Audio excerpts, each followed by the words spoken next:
সকলকে জয় গুরু ও প্রণাম।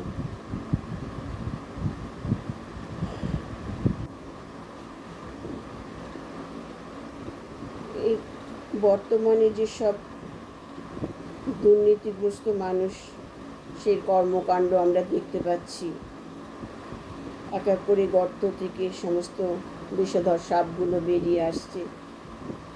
এই কারণেই আমাদের ঠাকুর অনুকূলচন্দ্র বলতেন যে সব থেকে প্রয়োজন সবার আগে মানুষের শিক্ষা সংস্কার আগে দরকার।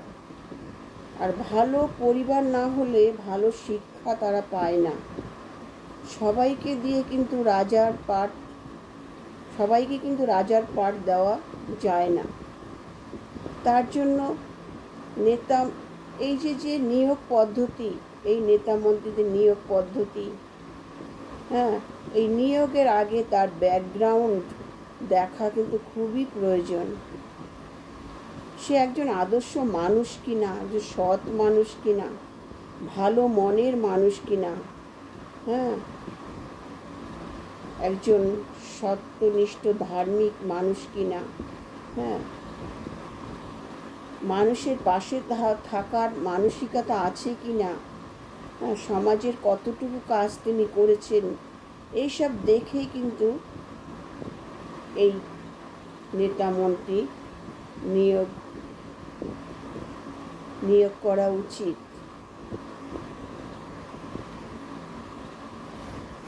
এই বলতে নেই, এই ভুলগুলো হয়তো মমতা দিদি করেছেন। সমস্ত লোভী, দুর্নীতিগ্রস্ত লোভী, স্বার্থন্বেষী মানুষকে তিনি নিয়োগ করেছেন, আর তার ফল এখন আমরা বর্তমানে দেখতে পাচ্ছি। দুর্নীতিগ্রস্ত লোভী স্বার্থন্বেষী মানুষকে নিয়োগ করেছিল, ভালো মানুষ তিনি চিনতে হয়তো পারেননি, বা ভালো মানুষগুলো হয়তো তিনি দল থেকে তাড়িয়েছেন। আর এখন দেখুন, এখন সেই গর্ত থেকে সেই কেউটে, গোখরো, চন্দ্রবোড়া এসব বেরিয়ে আসছে। এত লোভী স্বার্থন্বেষী মানুষ কখনো কি দেশের কাজ করতে পারে, মানুষের সেবা করতে পারে বলুন তো? কখনো না। যারা ওই পদটাতে বসে আছে, চেয়ারটাতে, শুধুমাত্র নিজের স্বার্থ সিদ্ধির জন্য, মানুষের সেবা করার মানসিকতা এদের একদমই নেই। আজকে দেখুন কি আমাদের দেখতে হচ্ছে, কি পরিমাণে, কত পরিমাণে সরকারি টাকা, কোটি কোটি টাকা লুটপাট, 2 নম্বরি কারবার, এগুলো সব এখন আস্তে আস্তে বেরিয়ে আসছে। এই শুধু নিজেদের স্বার্থ সিদ্ধির জন্য তারা আজকে এই চেয়ারটা দখল করে বসে আছে, মানুষের জন্য কিন্তু নয়।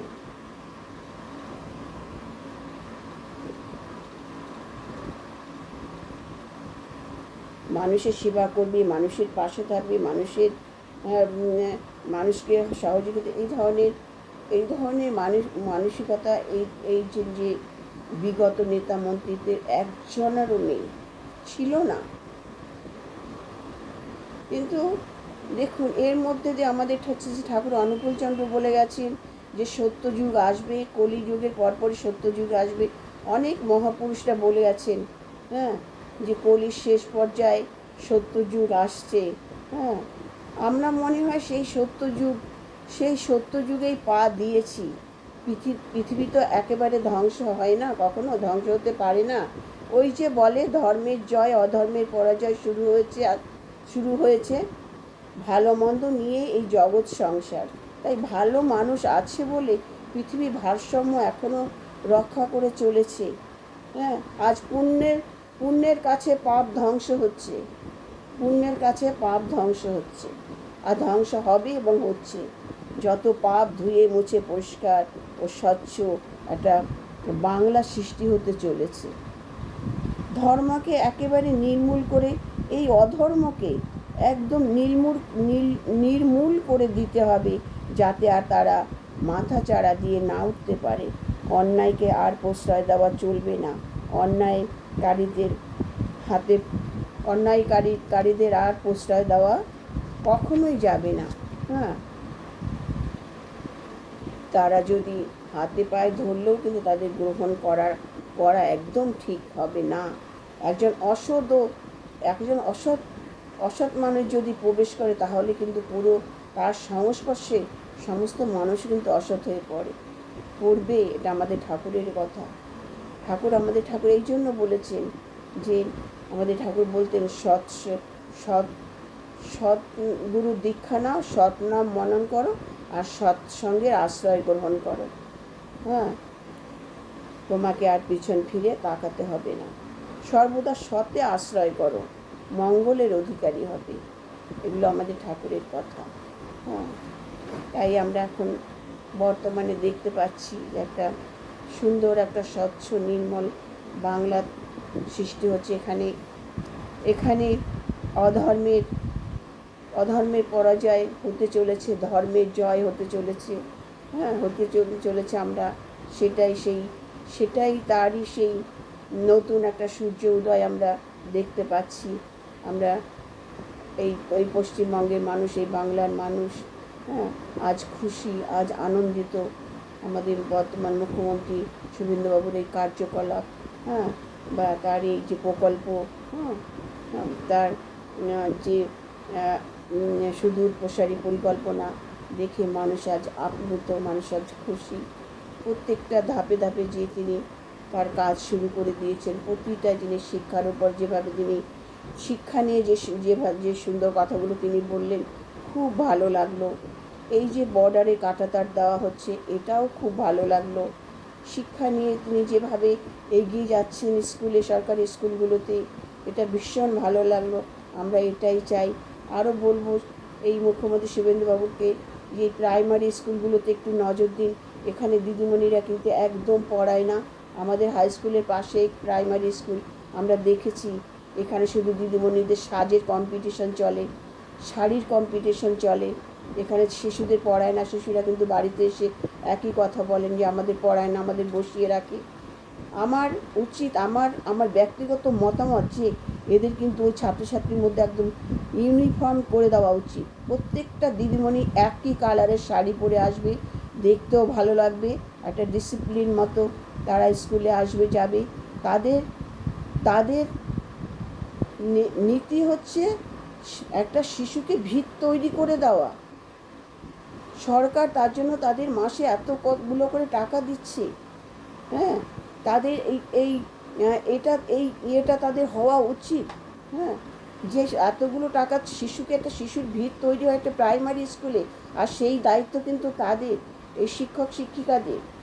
তারা যদি এখানে ফাঁকি দেয়, তার শিশু কী করে তৈরি হবে?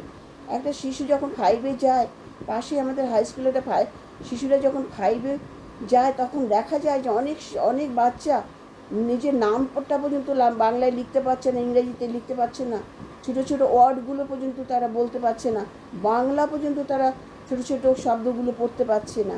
তাহলে প্রাইমারিতে কী শেখাচ্ছে এবার বলুন? প্রাইমারিতে কী শিক্ষা হচ্ছে? তাই বলবো এই প্রাইমারি স্কুলগুলোর একটা কড়া পদক্ষেপ নেওয়া উচিত। বেশিরভাগ এই দিদিমণিগুলো এরকম ফাঁকি দিচ্ছে স্কুলগুলোতে। প্রত্যেকটা প্রকল্প ভালো লাগলো।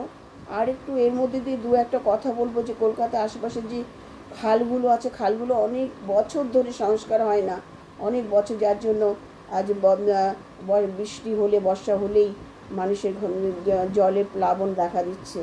হ্যাঁ, এই খালগুলো একটু সংস্কার, বিশেষ করে আমাদের কেষ্টপুর বাগজোলার খাল, এটা সারা কলকাতার জল এখান দিয়ে সরবরাহ হয়। ওই কেষ্টপুর বাগজোলার খাল একদম কুলটি গেটে মাতলা নদীতে মিশে গেছে, যাত্রাগাছি হয়ে কুলটি গেট দিয়ে। এই বাগজোলা খাল, সমস্ত খালগুলোর সংস্কারের অতি প্রয়োজন। আজকে 10-15 বছর হয়ে গেল মনে হয় এই খাল সংস্কার হয় না। তা আমাদের শুভেন্দুবাবু প্রত্যেকটা কাজ, মানুষ আজ খুশি, মানুষ আজকে তার খুশিতে জোয়ার জন্য বইছে। মানুষ আজকে আপ্লুত। ওনার এই কর্মকাণ্ড যেভাবে শুরু করেছেন, যেভাবে উনি এগিয়ে যাচ্ছেন প্রতিটা পদক্ষেপে, হ্যাঁ, তিনি যেভাবে একটা ভালো কাজের একটা নমুনা মানুষ পাচ্ছে। আজ সকলে ছাত্রছাত্রীর থেকে সকলের মুখে আমি অনেক সময় কমেন্টগুলো পড়ি প্রত্যেকে খুশি, প্রত্যেকে কত সুন্দর কমেন্ট করছেন ওনাকে এই শিক্ষার ব্যাপারে নিয়ে, কত সুন্দর কমেন্ট করছে, কমেন্টগুলো আমি মাঝে মধ্যে পড়ি। তাই এখানে এই জন্য আজকে আজকে এতদিন বাদে একটা নির্মল, একটা স্বচ্ছ কলকাতা আমরা দেখতে পাচ্ছি। আমরা এটাই চাই যে স্বচ্ছ কলকাতা, নির্মল কলকাতা, আজ একটা দূষণমুক্ত কলকাতা। হ্যাঁ, হ্যাঁ, আমরা এটাই দেখতে চাই। এটাই আমরা যেন দেখে যেতে পারি যে একটা একটা একটা স্বচ্ছ, নির্মল, পরিষ্কার, দুর্নীতিমুক্ত, ধর্ষণমুক্ত, হ্যাঁ, এবং দূষণমুক্ত পরিবেশ যেন আমরা দেখে যেতে পারি। জয় গুরু, নমস্কার। ভালো লাগলে লাইক, শেয়ার, কমেন্ট করবেন আমার কথাগুলো।